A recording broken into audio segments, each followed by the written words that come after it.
Mommy, Isaiah 44, verse 1 and 6. Or say, Abosom, I am Pasiasem.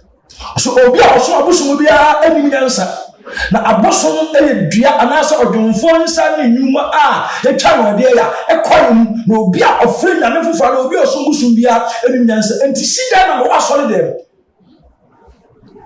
ana ko se ni ba na omi ano ni ba no enti ba sa na osofo odifo me ye komse dwuma na be ko peke member bi na makaka che ne se o be le konfo.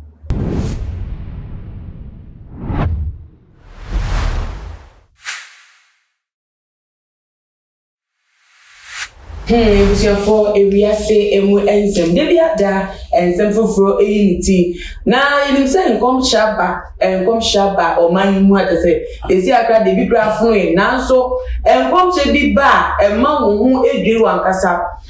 nkom sha beto da fofran esi ade amanfo bobo hu pese mo manti ase ene nkom sha efi eye parliament chapel international so fupeni akatemeche Sofo Francis Amwako Ata na ebra na wo ye life worship ewo angel anababo for eso atese on conclusion so no ensem yi a wo de betu da no akwese enkom she hun confirmation na wo ka no eduna ato amanfa dwendwe omte ase a enye na ne enkom she no emunu wo ka no bo eye nyumtuni eba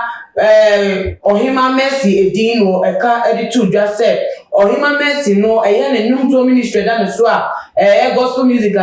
film resantinye watu adia ko kan ewo oman mu no sesi ade nyankopɔ ahye se won family ye tese ewia ne numto karia na bewe ya ne sa na sesi ade die nyankopɔ de ngosa foforo ebeto no to aka ngosa no se wo be preach beka sempa na ne sempa ka no ebekosra ene eye American ni ba wo no so eka nyame ase me che prophetess Juanita Bino ede no ebeda tese pepe obi ebe se we die mami die bi Ghana version ene Ohima Mercy na no na waka enzem no ene tese eye okonfo agrada no wonsem ebepie mu ewo enkomhye mu na wo kira okonfo ba agrada se no koma wo koma Ghana ha ye di nim sika gare ni de keka wonya no enkomhye ba ho tese eba wo na sorry dey mu wo no ene nyankopon ede fa no so ema no ede to okonfo ba no eni matese asem no kare kire no se na enkomhye ni sifatensa pepe ena abema ewututu aso no yehu ewo yeni so na tese eba ye no wo hye ne nkom se nyankopon be na akoye okonfo no oye okonfo na bread ho ebre bi beba saa konfo ye no ebetie fi ne bi so obeja ho akademia ato no asasa ne chi no obefa ne nyankopon na se bre no beso ana sa bre na aso ne nti se afri se wansa ne chi amma na msumu enya ne nyama emu odi a ene nto so be hu echi nukunu ebeka ehubi ye ne fie ebeka hubi nti wonbo no modin no wontie mu hasopemu na amfa ne nyama emu ne so se na odi fo no ede ne nsem no etudwane ekotie ye ba ye wechi bia ne message bata ho dia so anya sa obehu ne ewu da ene na watwe I will come to agrada I mean I'm saying agrada am come so obekom yeah nko bisa Nana watch I'm coming to you my son my daughter I love you so much I'm coming to you Nana watch I'm coming to you agrada o time nyame dem awaso me am say on come say obekom and I will come here time you have to come back to your God is coming Jesus anya sa asamoto one person nyame se wo dan na wo kunu yade a onya yade sa begin so we wa dwensa wo tenase na da wo bekọ abosom ho na obi ani ho ansa wa banyam chan anya possible da bia when some the nipan begu ho so that you can never fulfill your God's given assignment. It was for masumu asemotie bi ensem wo word ampa sana mechanic no na Bible bi muso ma yate asese nyame akwan wo we enye nipa akwan na wate ase edi se aso so na kwa nyankopon so fa nyankopon din da so de na tese sa na ebeka no se nyankopon na asuma no na so ni emu no so na nipa dwe ho a wo mo enti ase na akwa hu mo nsem so de na tese hu mu nipa eno betumi akira ase ama ya nso etwenya won ti ase nti se sa abre wo hwe ye ndi a ene na tese bo ame na me emma osofo kese osofo awada Covenant Prayer Chapel ano me che sofo Richard Obriyebo a me sa kan wa ha ye bedi community bo ame ne ma na kwa ba osofo akwa pasonko yeah Bibi Aboko. You saw them, and I'm your pa. Everybody else also for you share you. And a cray. Hey. They call a dra. Such a dumas, and I'm asking call. Send a million down. It's a bacana. And one use. Oh, Nami Shroud. Why you Nami Shroud? Now, also for. And then I told you, I'm all for the drum go on the eight. Nyankopon pa na tese fitete nyankopon na yenim na ono de omu ne mra so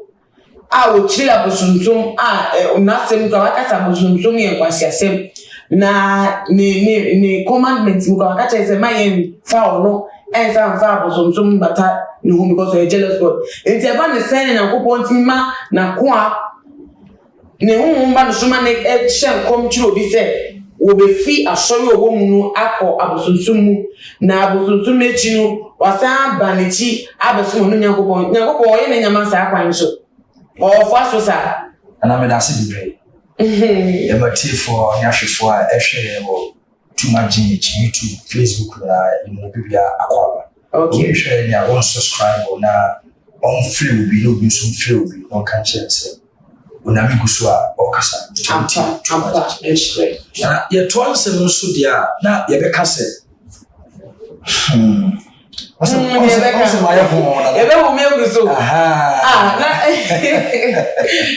la ho me de sense we chiro na se ugu ahome a na je se ensem na wo beka no na se emu odu angasa eni susu ene fata ho ne nko ele beta ho ya ye ali e ka se ha ele kwela na okay you na se unyankopon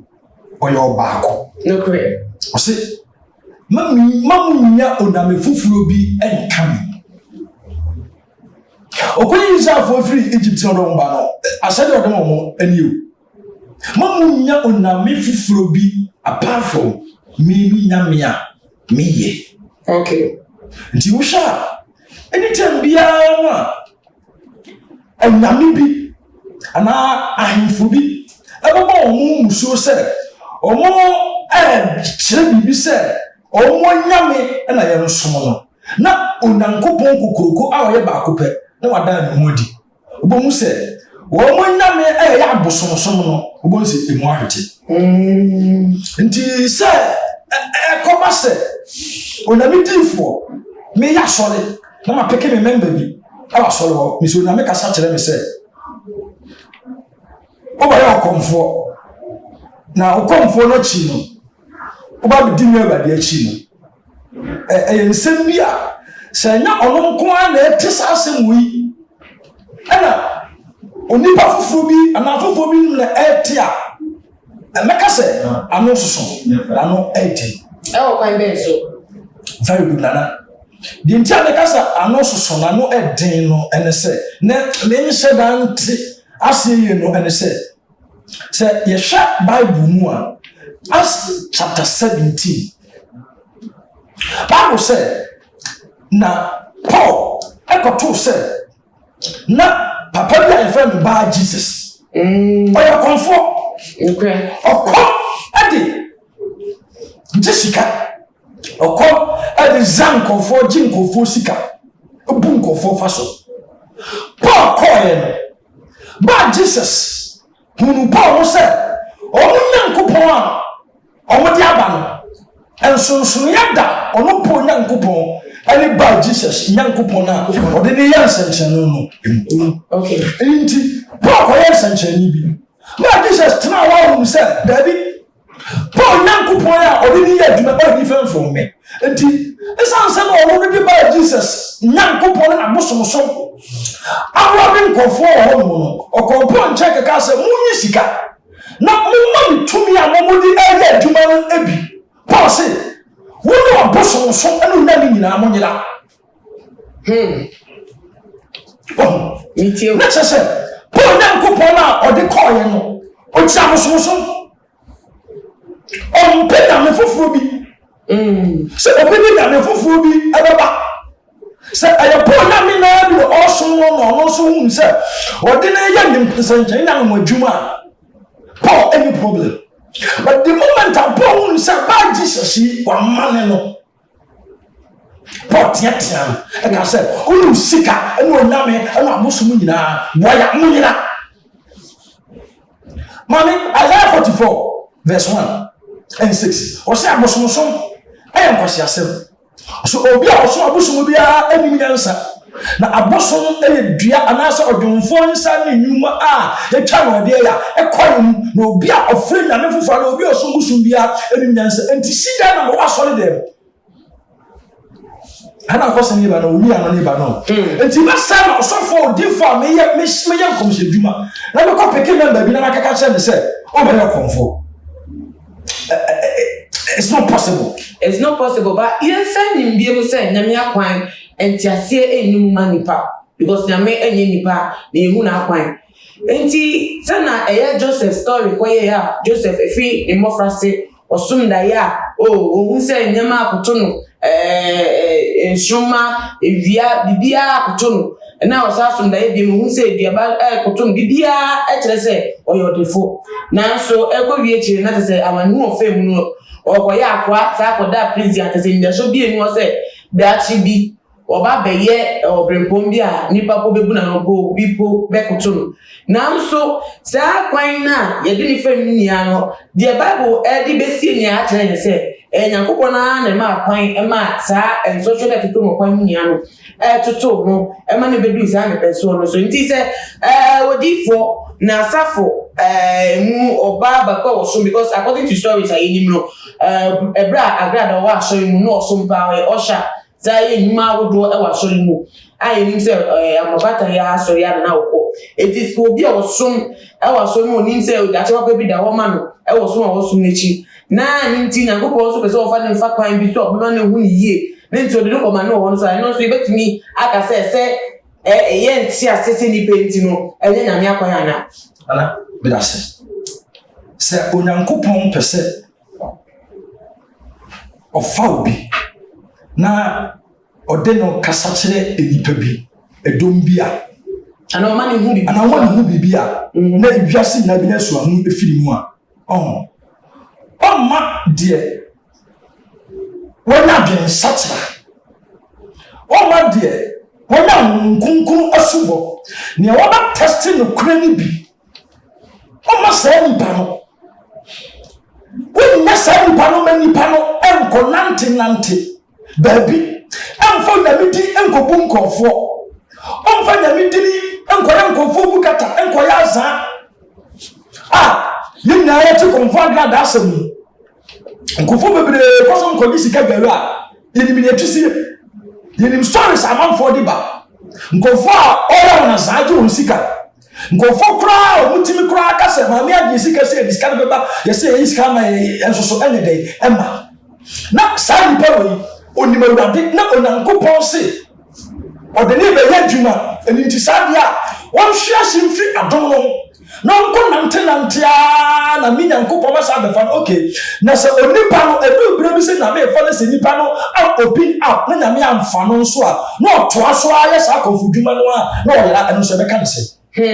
na ma mikro ya so ya otai kasa o se me de me kom yo comfort max me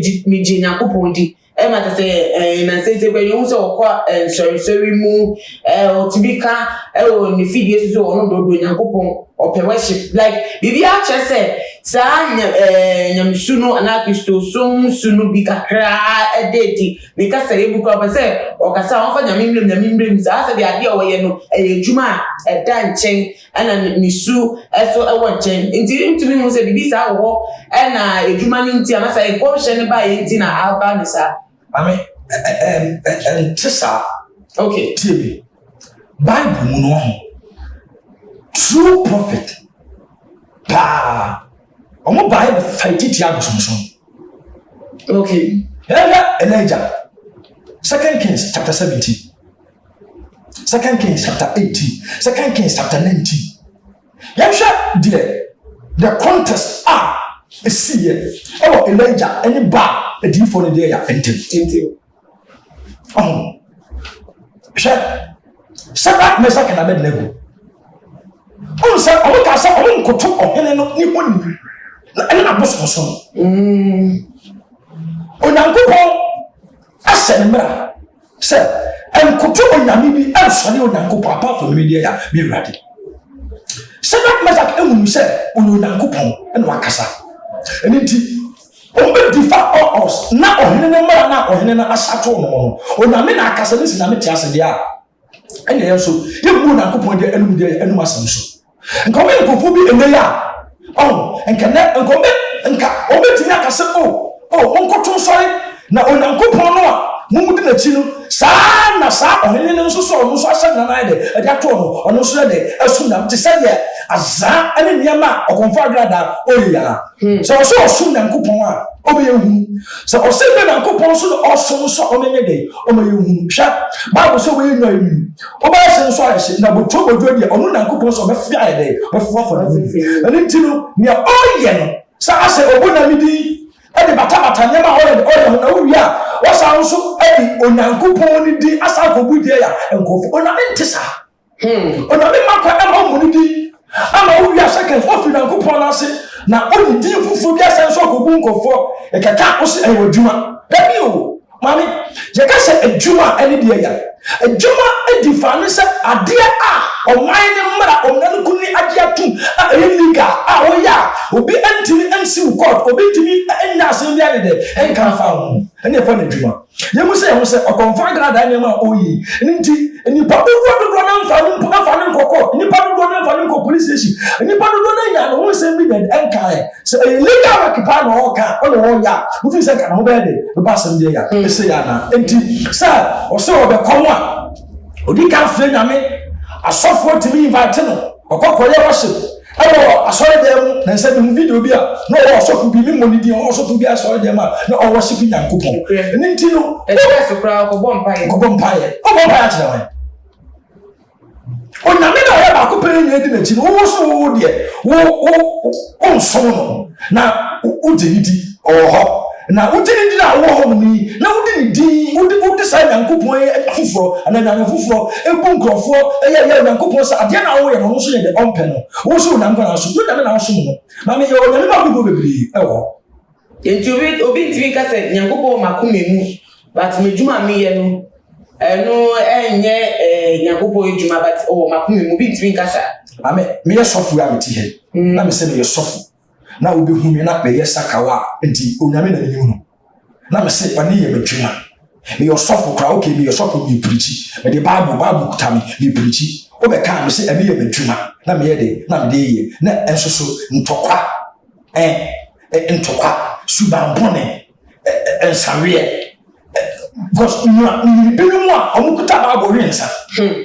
saa nipa no ka kyerɛ wo sɛ asɔfodie deɛ na adwuma a you cannot even live outside the box.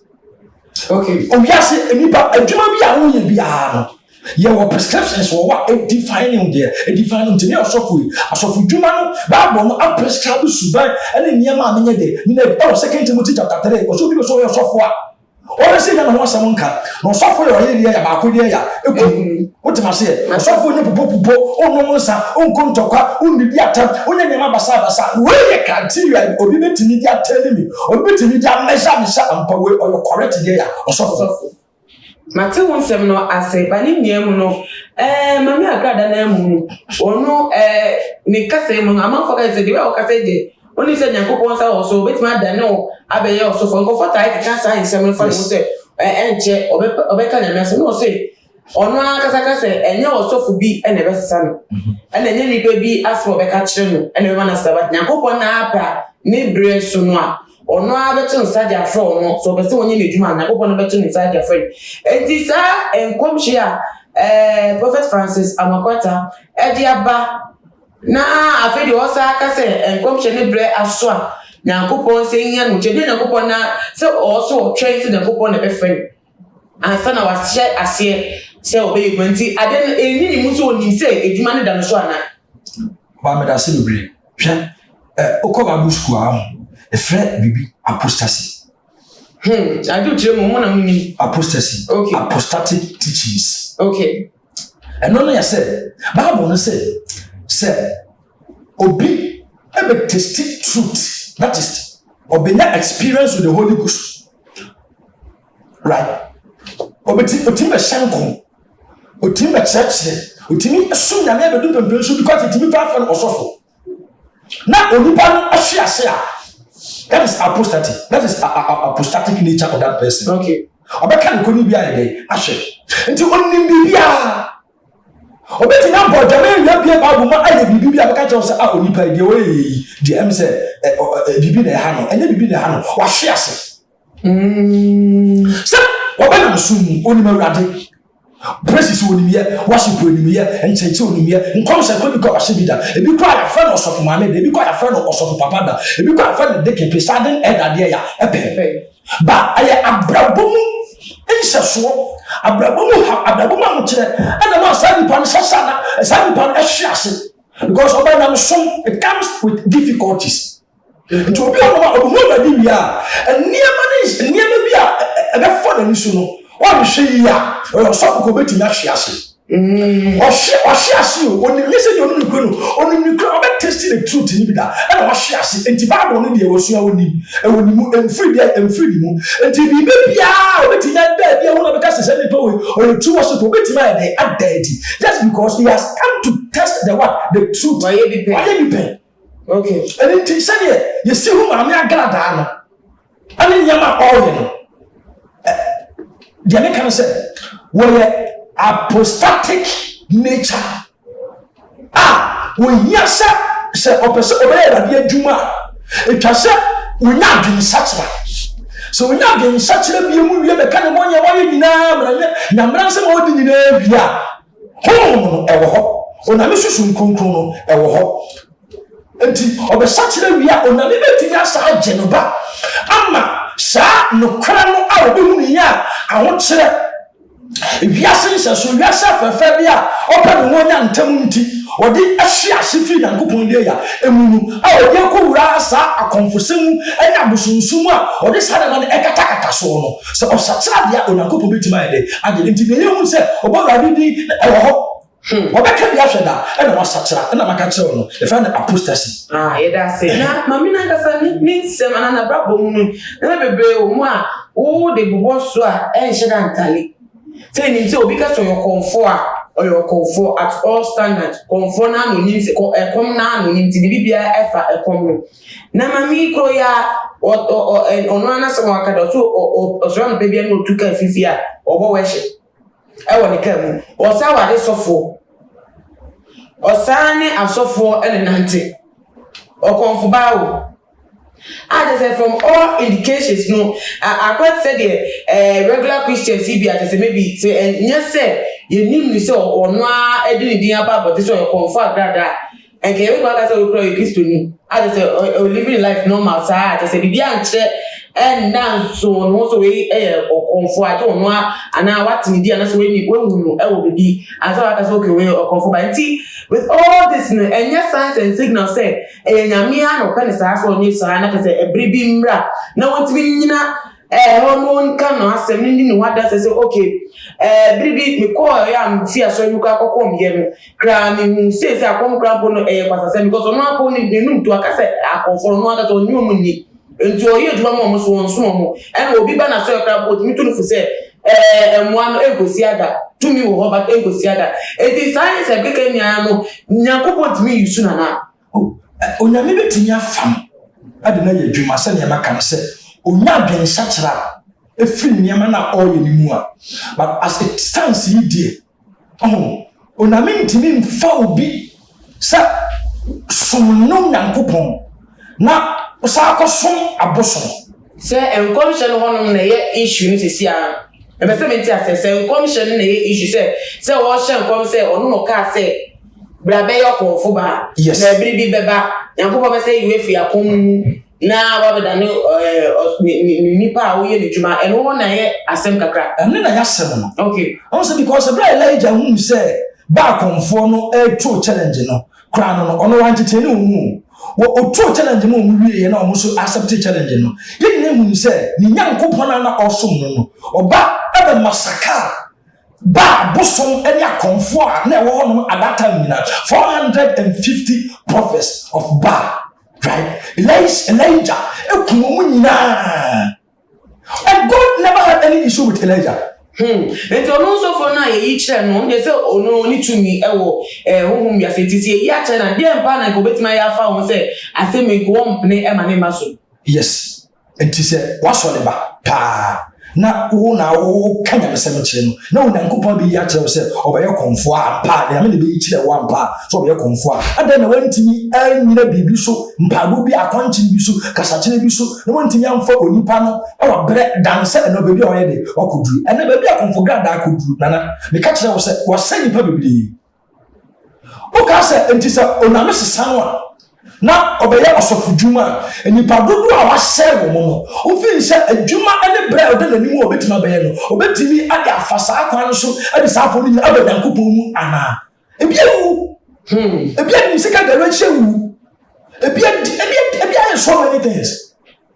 Tani ya woni nsano na woni nsano nti se o osofo a wo se nyame na kasa kire wo so be se na se wanti oname kasa kire in one sense oname ka kire wo say jansa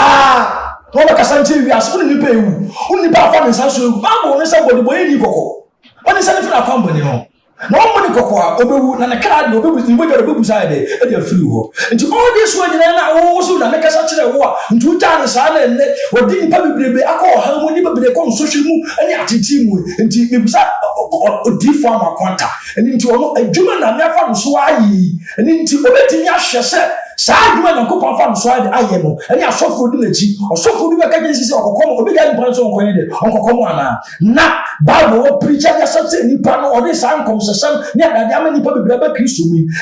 eni so obi ka se okoya konfo osofo bi fi ministry mu akoya konfo na preacher wo preaching na onipa na saa de kanta nti amakwata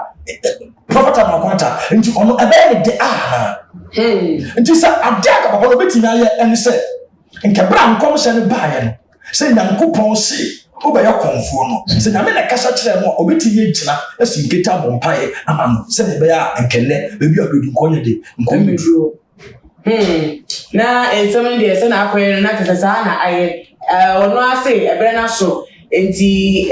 ba mi agrada ana konfo ba agrada no obesakra ako nyame etunu bi no anye so a how they change se na we di e nim se sakra no ebeba na wahye nyame duma senti si no efutu bia na se se mi akose wonka fa ezema edi nkomo bia wetimi edia tudwa na ode onamba so aka wo ya ni onipa bia obo onamidi asoro Nyankopɔn di amoma ye emfa ye wre ene yakoma nyina emma nipa no se obo nyame di ni die onim nyame obi no because eduana ba ene be kire eduakora eye ukre semse me osofo a misu ene me ban ene me niye ene be kire sa amba me osofo ene nipa no bebrebe etonom nipa no bebrebe asofo nipa no bebrebe diduma tititititititu oname timi chachede achede nko ena subade ya enko disa okoto se obi ade a oye no eye bibi enkamze wo se okuta abuyi na obuname din osori Nyankopɔn de nipa nyina di achede sa nipa ya dia oye de Nyankopɔn umi na hwehwem ya mpa ni hu yie se onipa no su ana ne ban entali niama no a oye na yeso no su obi ahwe ne hu yie na ye hu se Nyankopɔn e wo no Nyankopɔn na wo na yeso no Nyankopɔn a o kire nyenai o say I am the Lord God me mpese onipa bi Nyankopɔn fufu bi ade aka waka de ya Israel Nyankopɔn mi de kopu de ya Nyankopɔn tu bi ahwe ne hu yie onfa no nyina emerade ye wie no na bi kase so obi nyame pese ofa twetwim komofo mpaya obeti ya friend o number we so 0246 42 63 75 0246 42 63 75